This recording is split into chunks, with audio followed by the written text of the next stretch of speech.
and thank you to each of you folks to taking time out of your busy schedule to be here. And Mr. Reed, thank you for pointing out the cards, particularly Mississippi State University athletics. I don't think you had time in your testimony to say anything about State beating Auburn 28-10 Saturday, but perhaps we can cover that. Perhaps we can find some statistics on the game on that app. And I also want to say, Ms. Hay, thank you for the work you're doing. I have a 20-year-old daughter. I've made it a point to make sure that she has opportunities to meet with successful women. It helps her in that regard, and so thank you for that effort. I think that you may be getting a call from her sometime in the future when she's visiting. Thank you. I do want to talk to you, if I can, for just a second, Mr. Farrago, if I may. You said in your testimony, you mentioned the recent survey that was done by Fleury, which found that 71% of the companies polled agreed with the statement that they needed more employees with technical training. And I wanted to bring to your attention the work that Mississippi State University has been doing in the app field. Over the past several years, Dr. Rodney Pearson, who is a professor at Mississippi State in the Department of Management and Information Systems, I know has worked diligently to develop courses in programming as well as business and entrepreneurial classes to prepare students for a job in the app sector, or at least spur an interest in the app field. Dr. Pearson and Mississippi State have been seen by many as a business and app incubator.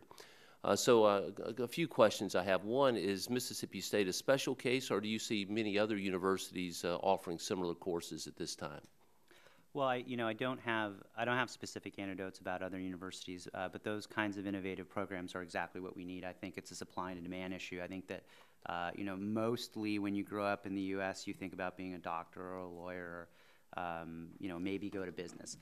But technology field, growing the awareness of technology, encouraging those to get involved, K through 12, making sure that the foundation and fundamentals are there, enables, I think, great programs like the one Dr. Pearson is leading at Mississippi State to be possible. By the time that student comes to that university, they can and will be able to take advantage of what is a great lucrative job field. How do you see this playing into the future growth of the app sector, this being offered in this university and perhaps others? Where do you see that taking the future, meeting those needs that you see in the app sector? Yeah, I mean, if I understand your question correctly, I see it inside the United States as enabling a concept we call state shoring. It was mentioned that California and New York are the two main hubs for technology innovation and clustering of technology workforce talent. At the same time, I believe the median house costs about $500,000 in each of those markets. Much like you have a match program for medical folks coming out of medical universities to go to all kinds of places around the U.S. to offer the same level of care. I think that the concept of state shoring can really help, and as universities look to become more competitive in the education market, a lot of universities like Mississippi State can and should invest in the kinds of programs to attract that talent, and that will keep more talent in the local economy and allow that entrepreneurship to basically spread across the United States. Okay, how do we encourage other universities to be involved in this field and to move in that direction?